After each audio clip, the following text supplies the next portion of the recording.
Bum, bum, bum, bum, bum.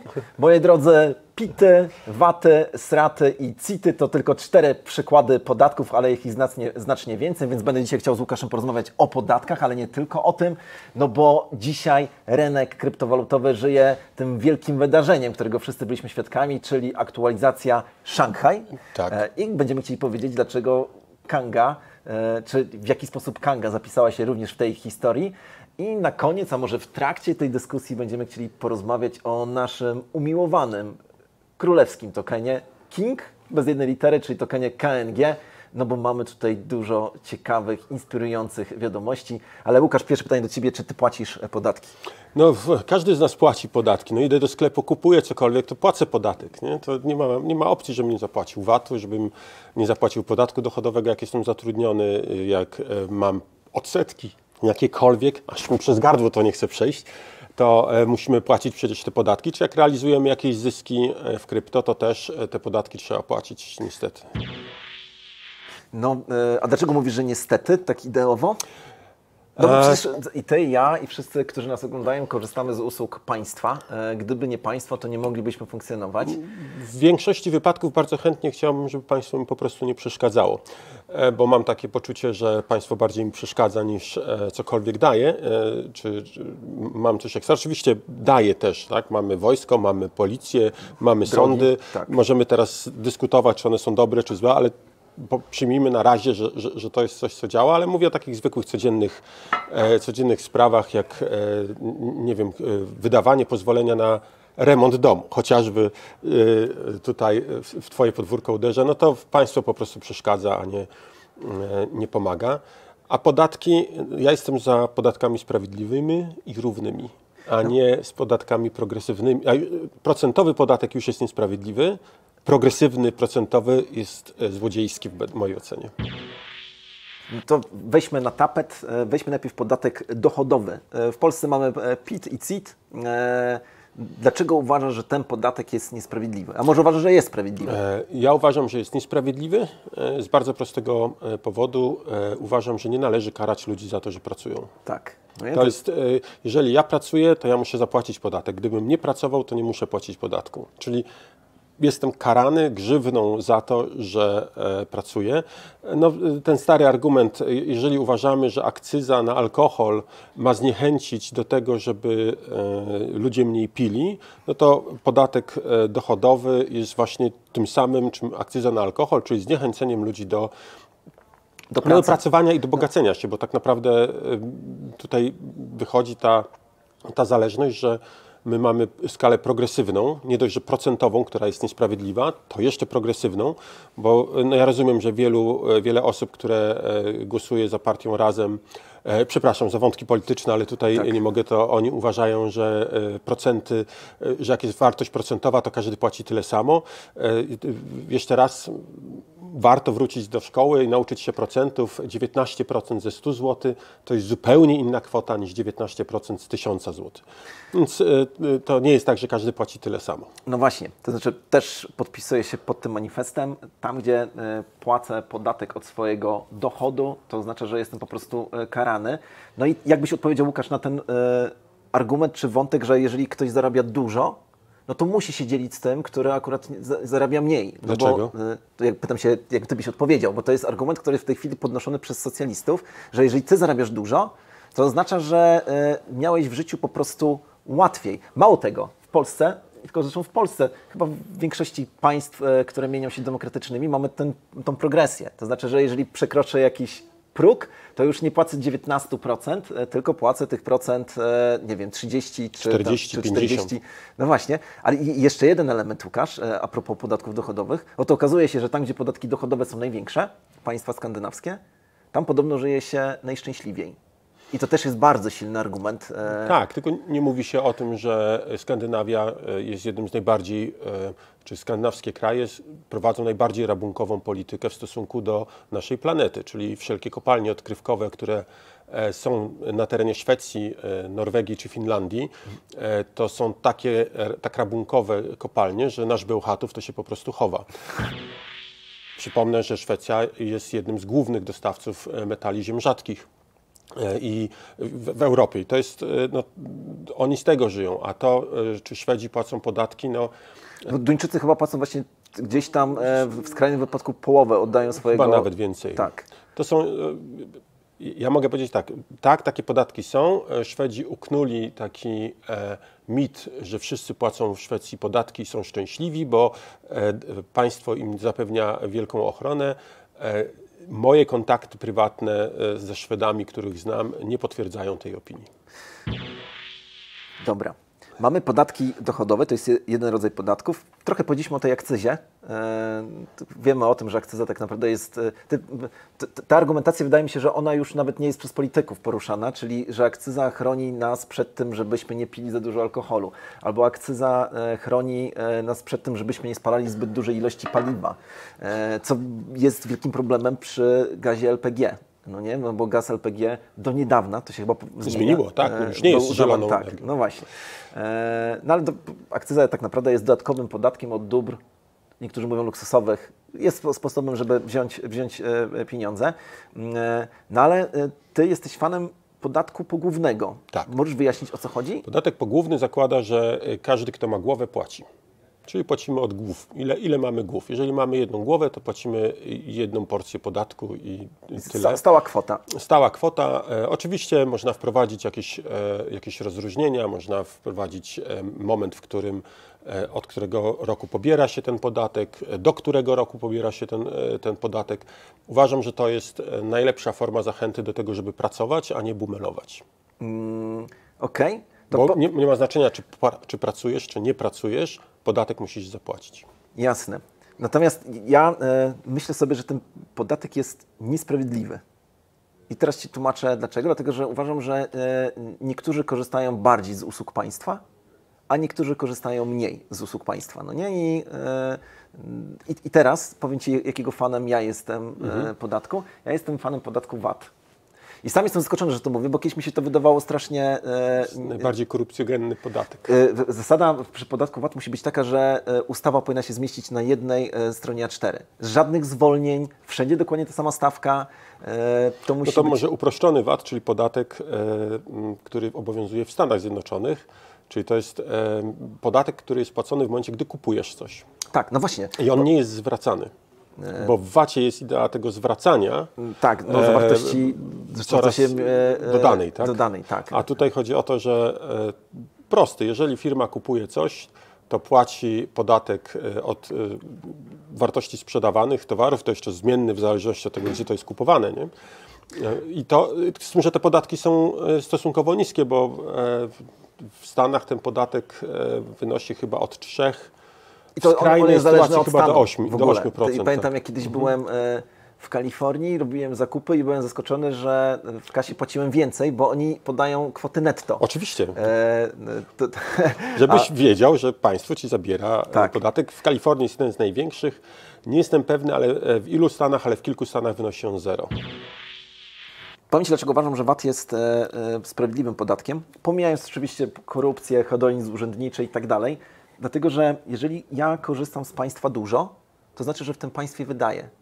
Jeżeli mam firmę, która tankuje paliwo, bo prowadzę firmę transportową, jeżdżę po tych ulicach, to znaczy tam płacąc w danym państwie wyrażam, że państwo musiało stworzyć warunki, żebym ja mógł za jakąś usługę zapłacić. Tamte warunki musiały być i dlatego doliczam zawsze stałą kwotę do tego.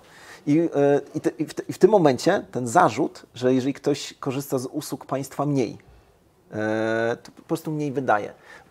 Założenie byłoby takie, że ten VAT musi być naprawdę prosty. Żadnych odliczeń. Jeżeli ktoś przyjeżdża spoza Polski i w Polsce robi zakupy, to płaci VAT. Nie ma tej sytuacji, że ten... Myślę, że właśnie idea tego podatku, on się chyba nazywa sell tax, tak mi się wydaje, nie jestem teraz pewny. W Stanach to właśnie jest taka, że to jest podatek, który jest bardzo prosty, tam nie ma odliczeń. W momencie, gdy kupuje, nieważne kto, firma czy osoba fizyczna płaci ten podatek i to jest przychód, jeden z głównych źródeł przychodu do stanu, bo to nie jest federalny podatek. No i wydaje mi się, że on faktycznie jest prosty do policzenia, bo tu nie ma żadnych wyjątków i jest łatwy do wyegzekwowania. No oczywiście to tak samo jak możemy powiedzieć o podatku katastralnym, którego ja też jestem fanem, Wyjaśnij. Podatek katastralny to jest podatek od posiadanych nieruchomości, czyli jest ustalona stawka podatku, na przykład, i teraz mówię, jak duży ten podatek powinien być. Na przykład powinien wynosić 0,2% rocznie w skali roku od wartości nieruchomości. A skąd znamy wartość nieruchomości? Właśnie, to jest kluczowe, skąd znamy wartość nieruchomości i teraz to jest najistotniejszy element. Ja sam określam wartość nieruchomości. Dobrze. Ale jest w tym haczyk. No właśnie, no bo przecież w moim interesie jest w takim razie, żeby nieruchomość, która rynkowo jest warta tam 5 milionów złotych, żebym ja ją wyceniał na 100 tysięcy. Tak. Dlaczego nie wycenię jej na 100 tysięcy? Otóż są wprowadzone dwa mechanizmy obowiązkowego wykupu nieruchomości. Jeden obowiązkowy wykup nieruchomości może przeprowadzić państwo, jeżeli wykup tej nieruchomości jest potrzebny na przykład w celu zbudowania drogi, rozwoju infrastruktury albo po prostu jest jakaś modernizacja istotna robiona, ale wtedy państwo płaci dwukrotność kwoty, którą ja podałem jako wartość nieruchomości. Tak. I z tego, co mi wiadomo, jak Napoleon wprowadzał ten podatek katastralny, to powiedział, że liczymy średnią z ostatnich chyba 6 lat. Tak. Myślałem, że 5, ale bardzo możliwe, że 6, bo oni tam lubili takie bardziej skomplikowane systemy. Więc dokładnie, to jest istotne. Ale jest jeszcze drugi sposób wykupu, gdzie każdy może przyjść i wykupić tą nieruchomość, płacąc trzykrotność wartości przeze mnie podanej. I tego powiem Ci szczerze, to jest, znam Twoje poglądy na ten temat. O ile podoba mi się ta pierwsza wersja, nie podoba mi się to, że państwo przychodzi i zabiera mi moją działkę, ale rozumiem, że muszą być jakieś mechanizmy. Rynkowej. Tak, że muszą być jakieś mechanizmy, żeby zbudować autostradę, czy nie wiem, lotnisko wojskowe. Nawet jak jestem najbardziej wybitnym wolnościowcem, w wybitnym znaczeniu, w takim znaczeniu, że po prostu wierzę w wolność, to też wierzę w to, że państwo, instytucje czy aparat państwowy ma jakieś uzasadnienie, więc musi mieć narzędzia do tego, żeby realizować interes państwowy społeczny. Może społeczny, to lepiej brzmi. Ale teraz fakt, że ktoś obcy może przyjść i po prostu zdecydować się kupić, bo mu się tak podoba, nie jest państwem, nawet za trzykrotność zadeklarowanej przeze mnie wartości. Kto kupi rozsądny za trzykrotność? No, odpowiadam Ci, może być taka sytuacja, że mnie po prostu nie stać na to, żeby płacić duży podatek katastralny. To znaczy, że Cię nie stać na tą nieruchomość. Jeżeli dana nieruchomość jest droga, tak, ale utrzymanie tej nieruchomości kosztuje. Jeżeli kupiłeś super domek, kiedyś dawno był on tani, teraz tam się okazało, super dzielnica się zrobiła, utrzymanie tego domu kosztuje. Musisz mieć na to pieniądze. Musisz mieć pieniądze na to, żeby utrzymać ładny ogród, żeby elewacja ładnie wyglądała i tak dalej. Jeżeli Ciebie na to nie stać, to lepiej, żebyś to sprzedał i kupił taki dom, na który Ciebie stać. To, zgadzam się, że to jest kontrowersyjne. Ja nie będę bronił tych warunków, które powiedziałem, na śmierć i życie. Raczej mówię o nich, żeby pobudzić do dyskusji, pobudzić do myślenia. Natomiast uważam, że takie rozwiązanie chroni nas przed tym, że mamy sytuację taką, że jest bardzo fajna dzielnica i jest zepsuta przez kilku lokatorów, których po prostu nie stać na to, żeby utrzymać dany dom. Którzy się nie interesują nieruchomością, bo ją porzucili. Na przykład. Nie? To tak też może być. I tutaj ten podatek katastralny w bardzo dobry sposób powoduje, że nie mamy pustostanów. Nie mamy nieruchomości, które stoją, są puste, nieużywane. To jest silny argument. W sensie on jest o tyle silny, że on rozwiązuje faktycznie ten problem porzuconych nieruchomości. Jeżeli mam nieruchomość, z którą nie mam co zrobić, dostałem w spadku, no i nie mam czasu się tym zająć, nie mam czasu jej sprzedać i tak dalej, mogę obniżyć sobie podatek o połowę. I jeżeli dana nieruchomość jest warta 100 tysięcy, ja mogę powiedzieć, ja uważam, że jest 50. Może ktoś przyjdzie do mnie i da mi za nią 150. No tak, jasne. Okej. A co uważasz o płaceniu, jeszcze jeden wątek, zanim zadam Ci pytanie o płaceniu podatku od kapitału. Kto jest właścicielem ziemi? No i tutaj możemy przyjąć kilka doktryn, bo w niektórych Stanach Zjednoczonych doktryna jest taka, że jeżeli kupiłem ziemię, to kupiłem cały ten obszar, taki stożek się robi, do jądra ziemi. To wszystko jest moje.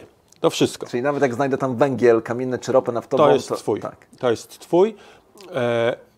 Czasami jest rozgraniczenie, czy te dobra, które są pod spodem, są twoje, czy ty jedynie masz prawo kto wyda prawo do tego, żeby pozwolenie na wydobycie, tam są różnego rodzaju ograniczenia, ale generalnie jeżeli wykopiesz dół, znajdziesz wodę, ta woda jest twoja, ty możesz z tej wody korzystać. Jeżeli wykopiesz dół, znajdziesz węgiel, możesz wydobyć ten węgiel i go wydobyć.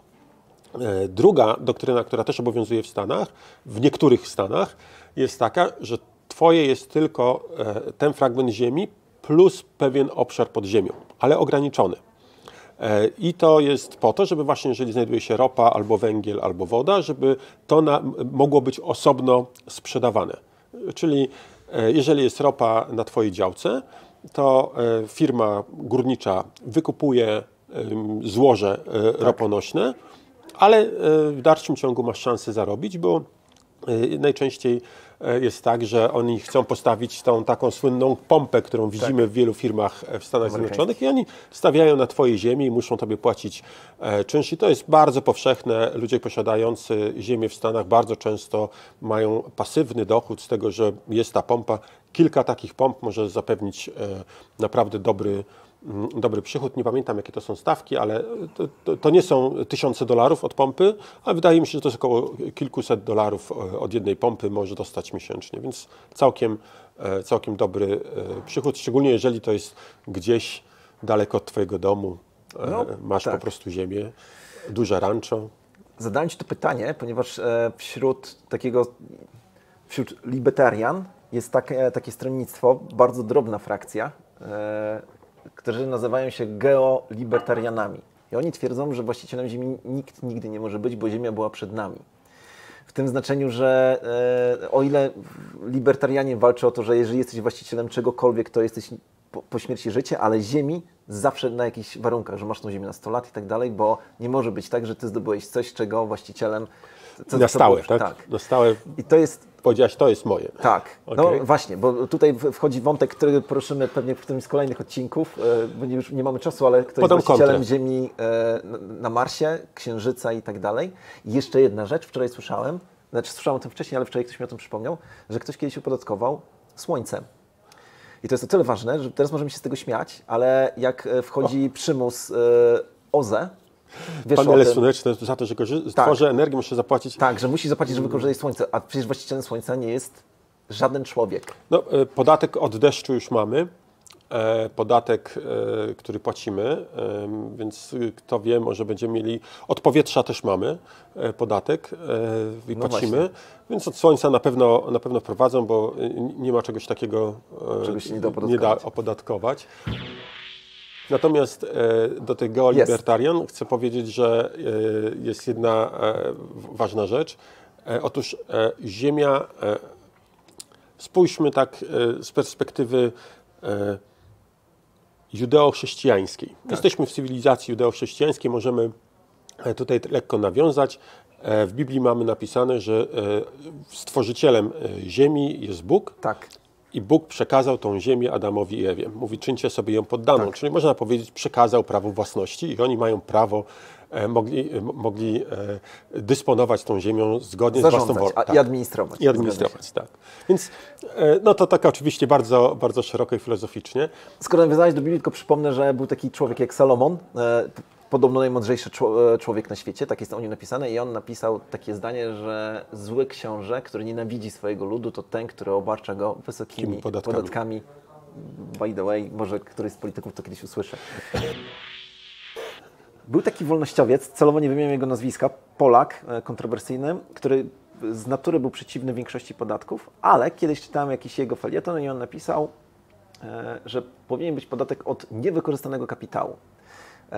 To znaczy, że jeżeli ty gromadzisz kapitał w postaci złotówek, teraz byśmy powiedzieli jeszcze krypto, który zalega u ciebie na koncie, no nie? Ty nie inwestujesz go, nie pobudzasz gospodarki, to powinieneś płacić od tego jakiś podatek. Co o tym myślisz? Nie znałem tej idei. Znałem ideę, jeżeli mówimy o majątku, który jakby zachęcanie ludzi do tego, żeby majątek pracował, jest właśnie na przykład podatek katastralny, bo jeżeli mam jakąś nieruchomość, ta nieruchomość nie zarabia, to ona staje się dla mnie kosztem, czasami istotnym. Więc w momencie, gdy mam nieruchomość, która nie zarabia, to albo wynajmę ją, żeby zarabiała, albo sprzedam, żeby nie ponosić kosztu. Z posiadaną gotówką to ciekawa koncepcja, musiałbym się zastanowić, ale jakby na start bym powiedział, że nie, bo Jasne. nie chcę wprowadzać kolejnego podatku. Natomiast poza tym jest to podatek trudny do zweryfikowania i trudny do wyegzekwowania, no bo jeżeli ja kupię sobie złoto albo wypłacę sobie gotówkę i schowam do tapczana, no to w jaki sposób można sprawdzić, ile płacę, a ja jestem zwolennikiem... Na pewno powstał, bo jakiś urząd, który No do właśnie, tego dociekał. tego chciałbym uniknąć, To żeby tam była nikt mowa o tym, że nie to jest rozpruwał od tapczanów. kapitału, który byłby trzymany, ja ten felieton czytałem z 20 lat temu, to wtedy mówiło się o tym kapitale, który jest trzymany po prostu na kontach bankowych. Do przemyślenia dla Was. W ogóle napiszcie, co myślicie w komentarzach. Zaraz będziemy prosić o subskrypcje, lajki i tak dalej, ale napiszcie, co Wy myślicie na temat podatków. Jaki podatek według Was jest najbardziej sprawiedliwy? Który podatek daje najmniejsze pole do nadużyć i który może jest też najtańszy do zebrania, bo nie powiedzieliśmy o tym, że dobre podatki to są takie podatki, które mają kilka cech. Nie wiem, czy wymienię wszystkie. Przede wszystkim uważam, że powinien być prosty do wyliczenia. Tak. Prosty, jednoznaczny, łatwo go wyliczyć. Nie ma tutaj miejsca na oszukiwanie. Nie potrzeba czatu GPT, żeby wyliczył ten podatek. Dokładnie. Druga sprawa to ten podatek powinien być stosunkowo niski. Podatki nie mogą być wysokie, bo jeżeli są wysokie, to zachęcają do tego, żeby oszukiwać. Tak. Podatek niski nie jest uciążliwy i dzięki temu łatwo go zapłacić. Ludzie nie mają co do tego pretensji. No i trzeci, uważam, że podatek powinien być sprawiedliwy. I tutaj jest największy problem. I ja uważam, że skoro jesteśmy równi przed prawem, to tak samo powinniśmy być równi przy podatkach i nie powinniśmy mieć różnic związanych z tym, kto jaki podatek płaci. Dopuszczam sytuacje wyjątkowe, niezależne od nas. Jeżeli ktoś na przykład nie może pracować z powodu tego, że jest inwalidą i nie może znaleźć pracy, albo w ogóle może, na przykład, jeżeli ktoś jest inwalidą, to według mnie bardzo możliwe, że mógłby płacić niższy podatek, chociaż zdecydowanie to by oznaczało, żebyśmy mieli bardzo wiele inwalidów. Tak, dokładnie. A do w sensie formalnym, nie w sensie materialnym. Jestem przekonany, że nawet dochodziłoby do samookaleczeń, bo wiem, że dochodziło do tego typu sytuacji na paraolimpiadach. Tak? No, zostawmy ten wątek. Także podatek musi być prosty, niski i sprawiedliwy. I jaki podatek byłby takim podatkiem? Bo zgadzamy się przecież z tym, że państwo potrzebuje pieniędzy, potrzebuje środków na to, żeby utrzymać się i zapewnić nam tutaj dobre życie, no bo właśnie... Bez państwa się nie da, teraz wielu wolnościowców pewnie by mnie za to zabiło, ale jednak państwo minimalne jakieś powinno być, tak mi się wydaje. Państwo, które zapewnia przestrzeganie prawa, zapewnia bezpieczeństwo, przestrzeganie prawa i to jest, uważam, element, który jest, już może budzić kontrowersje, ale ja jestem zapewnia infrastrukturę, czyli te rzeczy, których nie da się wybudować zupełnie prywatnie, albo po prostu jest to szalenie nieefektywne. Zdecydowanym jestem przeciwnikiem tego, że państwo powinno prowadzić działalność gospodarczą. Tak, znaczy państwo nie może działać jak nowotwór, mówiąc wprost. Kusi mnie, żebyśmy pogadali o prywatnych sądach, ale o tym pogadamy kiedy indziej. Podatek od krypto. Bardzo bym chciał pogadać, naprawdę, ale mamy jeszcze tyle tematów. Podatek od krypto. No, ja powiem tak. W tej chwili płacimy 19% podatku, który został wprowadzony na 3 lata, a jest chyba już 25, tak, z nami. No, Belka, wtedy kiedy Belka był. Podatek, który karze tych ludzi, którzy gromadzą majątek i budują swoje oszczędności. To jest, rozumiem, dlaczego państwu zależy na tym, żebyśmy brali kredyty. Bo im więcej kredytów bierzemy, tym bardziej jesteśmy uzależnieni od decyzji państwa, ale oczywiście, a druga rzecz, jeżeli ktoś ma majątek i ma środki na koncie, to też jest niezależny od państwa. Więc oni karzą ludzi za to, że mają oszczędności, a ja uważam, że gromadzenie oszczędności to jest coś bardzo potrzebnego. Każdy z nas powinien mieć jakieś oszczędności i teraz karanie nas za to, że te oszczędności posiadamy, jest niewłaściwe, a już w ogóle niewłaściwe jest w sytuacji, gdy mamy taką inflację, jaką mamy, gdzie banki oferują nam lokaty na poziomie kilku procent i jeszcze od tego, co dostaniemy, musimy zapłacić 20% podatku. To jest według mnie nieuczciwe. Myślę, że generalnie podatek od zysków kapitałowych jest niesprawiedliwy. Dobra, na koniec chciałem powiedzieć jeszcze o tym, dlaczego warto płacić podatki, bo na pewno warto czasami. No właśnie dlatego, że wspieramy państwo. Mówię teraz swój pogląd. Tak mimowolnie dodałeś czasami. No, ja w ogóle tutaj chcę złożyć taki statement, że naprawdę płacę podatki, ale jest drugi powód. Nie chcę dać argumentu stronie przeciwnej, a przecież działamy w tak wrażliwym rynku, jakim są kryptowaluty i każdy próbuje nam udowodnić przestępstwo na każdym kroku, więc nie chcę dać im argumentu, że nie płacę podatków, już wolę to przepłacić i mieć z głowy i niech już mają te pieniądze na swoje cygara i wszystkie inne rzeczy i chcę po prostu skupić się na rozwijaniu biznesu. Natomiast oczywiście trzeba wspierać państwo na tej zasadzie minimalnej. No i to jest chyba tyle, jeżeli chodzi o podatki, chyba że Ty byś, Łukasz, chciał coś dodać do tego. No powiedz, a jaki podatek Ty uważasz za uczciwy, oprócz VAT-u? To żaden. Żaden? Żaden. Pogłówny też nie jest właściwy. Nie, dlatego że ja myślę, że pogłówny, ja byłem fanem pogłównego podatku, tylko że uważam, że on jest właśnie niesprawiedliwy, bo są ludzie, którzy korzystają w mniejszym stopniu z usług państwa i oni... No ale na przykład z działania wojska, bo to pytanie, na co ten podatek byłby wydawany. Jeżeli byśmy przyjęli, że podatek pogłówny służy tylko i wyłącznie zapewnieniu bezpieczeństwa i obronności, no to każdy z nas korzysta z tego, bo to jest znowu pytanie, w pogłównym wszystko rozgrywa się o to, ile on wynosi. Bo jeżeli on będzie wynosił 2000 zł miesięcznie, to jest zabójczy podatek, ale jeżeli będzie wynosił na przykład 2000 zł rocznie, to w tym momencie mamy... Właśnie, bo zwróciłeś uwagę, jak wymieniamy sobie te minimalne zadania państwa, to tam jest oczywiście obrona, która dotyczy każdego w tym samym stopniu, ale na przykład infrastruktura, no to ja z infrastruktury czy Ty korzystamy w różnych stopniach. Niektórzy jeżdżą więcej po autostradzie, niektórzy mniej.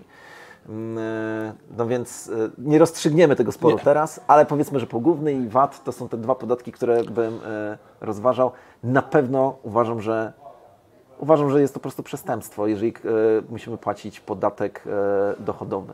Im bardziej się staram, im bardziej ryzykuję, im więcej zainwestowałem, tym więcej muszę zapłacić. Na koniec tego wątku zwróć uwagę, w Polsce mamy podwójną stygmatyzację. Jeżeli jesteś przedsiębiorcą i Ci nie wyjdzie, to mówi się cały czas, że jesteś bankrutem i nieudacznikiem. Jeżeli jesteś przedsiębiorcą i Ci wyjdzie, to się dorobiłeś i musisz płacić. Tak. No jest to takie spojrzenie tych wszystkich, którzy myślą, że prowadzenie firmy to jest po prostu łatwizna i każdy może to robić, a sami nigdy w życiu nie prowadzili firmy, nie prowadzili żadnej działalności gospodarczej. Jak teraz jeszcze myślę o tych podatkach, tak żeby zupełnie zakończyć, to uważam, że podatek dochodowy jest jednym z najgorszych podatków. To jest najbardziej nieuczciwy podatek, niemoralny, w mojej ocenie, po prostu niemoralny. A z drugiej strony uważam, że niemoralne jest rozdawanie pieniędzy za darmo. I mowa o pensji to jest moralne, jeżeli rozdajesz swoje pieniądze, bo Ty możesz sobie robić z nimi co chcesz, ale jeżeli Ty komuś zabierasz, Łukasz, pieniądze, żeby je zrabowałeś komuś, tak? No tak, to jest niemoralne. Ja nigdy nie byłem fanem Janosika, jakoś nigdy, ani Robin Hooda. Zawsze uważałem, że to, co oni robią, to jest złe, po prostu. Tak jest. Łukasz, nowy temat, token KNG. Chcę z Tobą o tym porozmawiać i właściwie myślę sobie, że powinniśmy o tym rozmawiać na przestrzeni kilku kolejnych audycji, bo szykuje się dużo ciekawych rzeczy. Temat jest duży, tak. Tak. Natomiast jesteśmy świadkami teraz tego, że dużo projektów, które wystartowały w roku 2020-2021, tak naprawdę kończy swój żywot. No nie? I no, my jako Kanga istniejemy od 2018, natomiast nasz token został wprowadzony do obiegu w 2020 roku. Tak. No i tutaj pojawia się szeroka dyskusja, na przykład na temat naszego kursu. Kursu, który jak ktoś to ostatnio napisał, jest takim stablecoinem. KNG stała się stablecoinem. Wartość Kangi to jest około 2,5 do $3 i tutaj jak gdyby się wahamy. No. Nie wiem, czy pamiętasz, kiedyś rozmawialiśmy o tym, że są dwa sposoby promowania tokena jakiegoś projektu. Jeden sposób to jest robienie agresywnego marketingu. Robimy agresywny marketing, nie zastanawiamy się, co za tym tokenem stoi, cena rośnie do góry. Jeżeli tam nie ma za tym biznesu, to spada. A drugi zupełnie skrajny, odległy model, to jest taki, że nie poświęcamy dużej uwagi na promocję naszego tokena, opowiadając nie wiadomo jakie historie, ale po prostu ciężko pracujemy za tym, żeby ten token miał fundamenty. To jest potencjometr, który możemy przesuwać. No to jest to spojrzenie, o którym kiedyś do końca nie rozumiałem. Jak słuchałem ludzi z fundacji Ethereum, jak słuchałem samego na przykład Witalika, który mówi, mnie cena ETH nie interesuje. Bo to nie jest cel, nie jest moim celem, żeby Ethereum było bardzo drogie. Tak samo słyszałem od ludzi z fundacji Algorandu, którzy mówią, nas cena tokena nie interesuje, bo to nie jest, naszym zadaniem nie jest podnoszenie ceny, naszym zadaniem jest uczynienie protokołu odpowiednim, użytkowym, użytecznym i rozwiązującym problemy rzeczywiste. Jeżeli to zrobimy, to możliwe, że jednym z efektów ubocznych będzie wzrost ceny. I tak samo, myślę, my patrzymy w Kandze. Nie zajmujemy się promocją tokena KNG, nie promujemy go nigdzie, nie wydajemy na to pieniędzy, bo to jest istotne, nie wydajemy pieniędzy na to, żeby token KNG był coś wart. My budujemy po prostu podstawy, zapewniamy, żeby ta nasza cała machina, cała Kanga była, czy budowała wartość tokena KNG. Od czego zależy wartość tokena KNG w tej chwili? Jakbyś tak miał powiedzieć w windzie komuś, to co byś powiedział? Powiedziałbym, że im większy obrót we wszystkich usługach Kangi w całym ekosystemie, tym większa cena KNG. Koniec, jest to bardzo duże uproszczenie, ale jest ono prawdziwe. Tak, co ty byś dodał? Ja bym dodał jeszcze do tego, że im więcej osób korzysta z tokena KNG, tym jego wyższa cena. I jeszcze dodałbym trzecie, im więcej ludzi ufa Kandze i chce wspierać Kangę, tym cena tokena wyższa. Przez ufanie mam na myśli to, że to są ci ludzie, którzy stejkują token KNG na kontach POS i dzięki temu mają pasywny przychód. Jest jedna ważna rzecz, kilka wątków, które teraz mam w głowie. Kiedyś, to zrozumiałem przedsiębiorcę, kiedyś spotkałem się ze starszym przedsiębiorcą, jeszcze jako początkujący i on powiedział mi, dał mi jedną wskazówkę. Powiedział tak, Sławek, nie skupiaj się na tym, żeby Twoja firma była płynna, to nie może być dla Ciebie najważniejsze, skupiaj się na tym, żeby była rentowna. Tak. No nie? Płynność można załatwić. Bo jak zadbasz o rentowność, to nie ma możliwości, żeby nie pojawiła się płynność. Ale jeżeli w pierwszej kolejności dbasz o płynność, to zawalasz rentowność, bo idziesz do klienta, dajesz mu duże rabaty, obiecujesz nie wiadomo jakie rzeczy, więc nie dbasz już o rentowność i w końcu ta płynność się skończy. I teraz przenosząc to na nasze podwórko, uważam, że każdy projekt, który ma tokeny o ograniczonej podaży, to jest bardzo ważne, no nie? Że nie może ich drukować w nieskończoność i każdy projekt, który dba o to, żeby był rentowny i rozwijający się, to naturalną koleją rzeczy jest to, że wartość tokenu rośnie. Tak. Po prostu, nie? Że tutaj nie wiem, co by się musiało wydarzyć, żeby się to nie udało.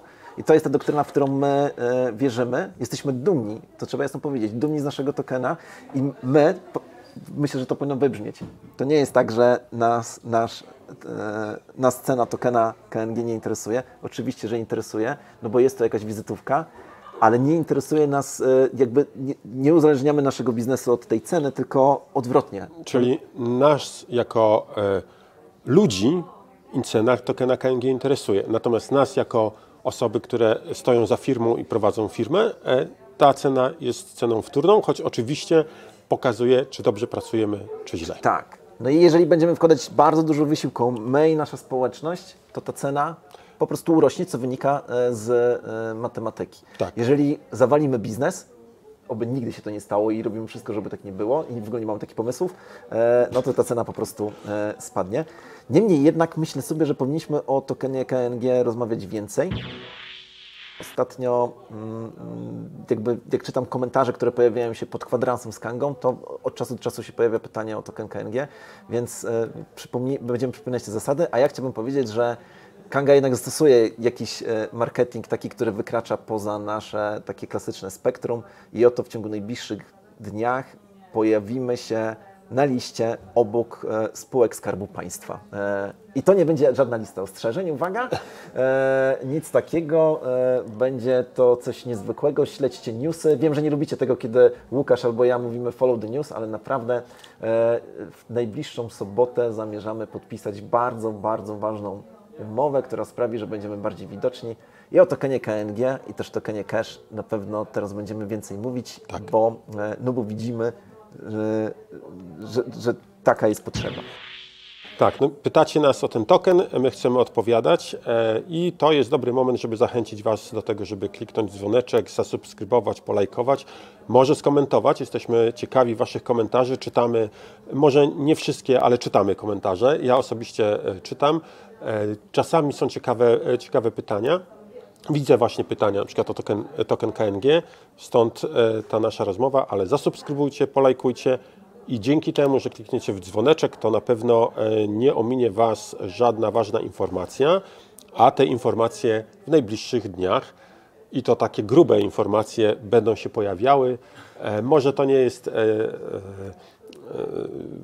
lądowanie na Marsie, ale jest dla nas to co najmniej na Księżycu. No tak, jakby to jest kolejny obszar, gdzie jako Kanga się angażujemy. To jest też dobry pomysł. Napiszcie wszelkie wątpliwości i pytania, które macie związane z tokenem KNG. Będziemy to czytać przed kwadransem, przed kolejnym Kanga No Comments i będziemy odpowiadali na te wątpliwości, czy te pytania, czy też pomysły, bo może macie jakieś pomysły, których my nie dostrzegamy. Na koniec, Łukasz, chciałbym z Tobą porozmawiać o tym wielkim wydarzeniu, które w świecie krypto miało teraz miejsce, czyli aktualizacja Szanghaj. Tak, no miała miejsce wczoraj dla nas, bo my nagrywamy to w czwartek, Wy oglądacie w sobotę, a aktualizacja była w środę zrobiona. Aktualizacja, która przede wszystkim pomoże, czy umożliwi wypłatę zastejkowanych tokenów ETH. No właśnie. I teraz dlaczego, czy teraz możesz, mając już tą wiedzę, którą masz, a propos tego, co się wydarzyło wczoraj, czy według Ciebie ta aktualizacja przebiegła pomyślnie? Tak.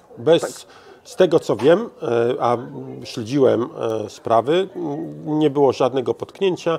To nie była taka kluczowa zmiana jak ta poprzednia, gdzie przechodziliśmy na Proof of Stake, ale jednak istotna dla cen tokena, a muszę powiedzieć, że patrząc na cenę, możemy odnieść wrażenie, tak, to było udane, ponieważ nie wiem, czy przypadkiem nie przekroczyliśmy już $2000. Patrzymy na naszego operatora, na Piotra, który zaraz nam da znać.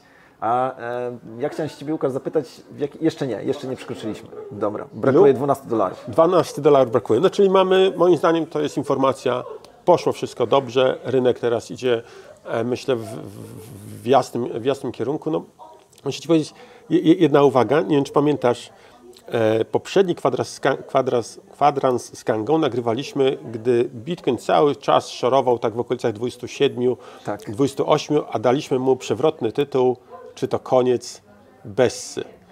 I w dniu emisji naszego odcinka cena przekroczyła 30 000. Myślę, że mamy jakieś prorocze myśli. Zobaczymy, jaka cena będzie w sobotę, kiedy będzie emitowany ten odcinek, no comment. W jaki sposób Kanga zapisała się w historii Szanghaj?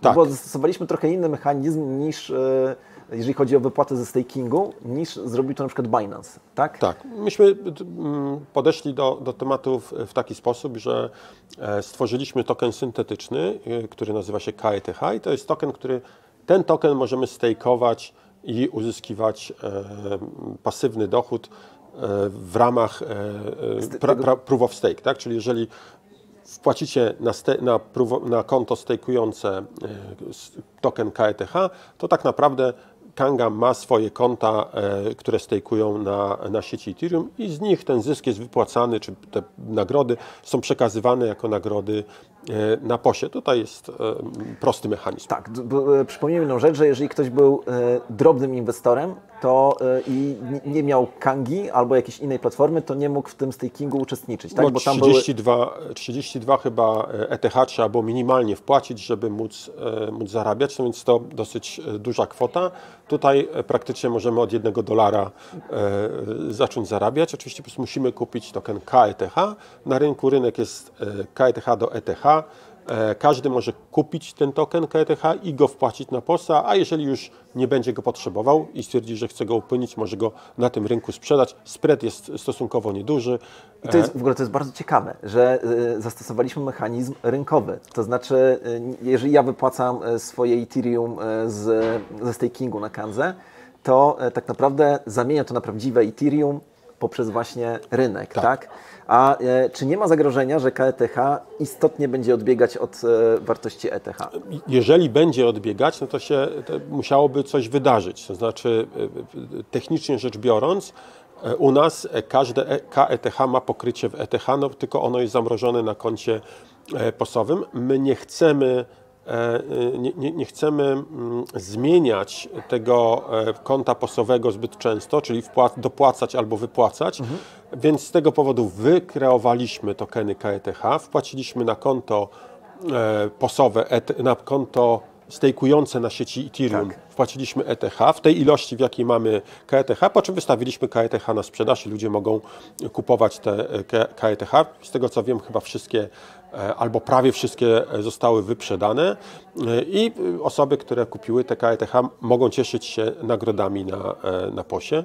Tutaj jakby z naszej perspektywy mamy 1:1, nie ma rozbieżności. Rynek daje tylko tą możliwość, że dodatkowo pokazuje, jak wyceniane jest stejkowanie na koncie na ETH. Tak? Jeżeli cena zakupu byłaby poniżej wartości jednego ETH, czyli za jedno ETH dostałbym więcej niż 1 KETH, no to byłoby znaczyło, że coś podejrzanego się dzieje, ewentualnie, że ktoś po prostu chce upłynnić dużą część KETH szybko, a generalnie zawsze mamy cenę minimalnie powyżej jednego ETH zakup KETH i minimalnie poniżej jednego ETH sprzedaż KETH. Przed nagraniem tej audycji spojrzeliśmy jeszcze, co piszą w mediach. I oto okazuje się, że jedna z wiodących giełd na świecie będzie potrzebowała do 2 tygodni, do 14 dni, jeżeli chodzi o wypłatę ze stakingu właśnie tych Ethereumów. Masz jakąś intuicję, dlaczego tak jest? Bo jest to zaskoczenie. Tak, no tam wystąpiły jakieś problemy z płynnością, o ile dobrze wiem, ale poczekałbym na oficjalne stanowisko tej giełdy, no bo nie należy spekulować, bo to może być sianie niepokoju, a tego nie chcemy. No właśnie. Dobra, Łukasz, myślę, że to chyba wszystko. Okrzyki na koniec. BCK, Bitcoin ciągle królem. I Łokik, używaj odważnie Kangi, kryptowalut. Proszę dajcie znać w komentarzach, jak oceniacie ten odcinek w skali od 1 do 6. Przypominamy, 1 marzę o samobójstwie przez Was, przez Łukasza i Sławka, 6 to był wybitnie dobry odcinek. Tak trzymać, robicie dobrą robotę. Subskrybujcie, lajkujcie. Dzięki.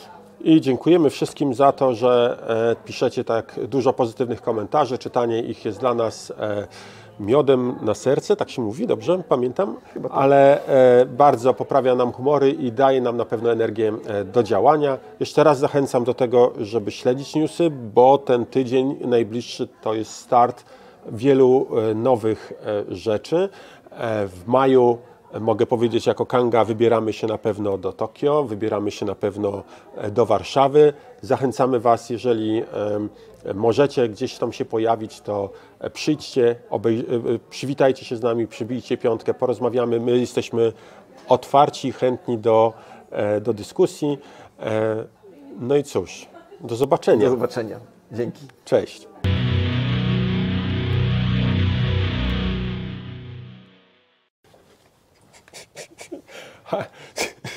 Co się wyszło? Haker zmintował 1 kwadrylion YUSDT after exploiting old year finance contract. I w związku z tym możemy pogadać o KETH. Tak? Aha, ojej. O mamo. Głos jest ok? Zbiera nam? Kolejną.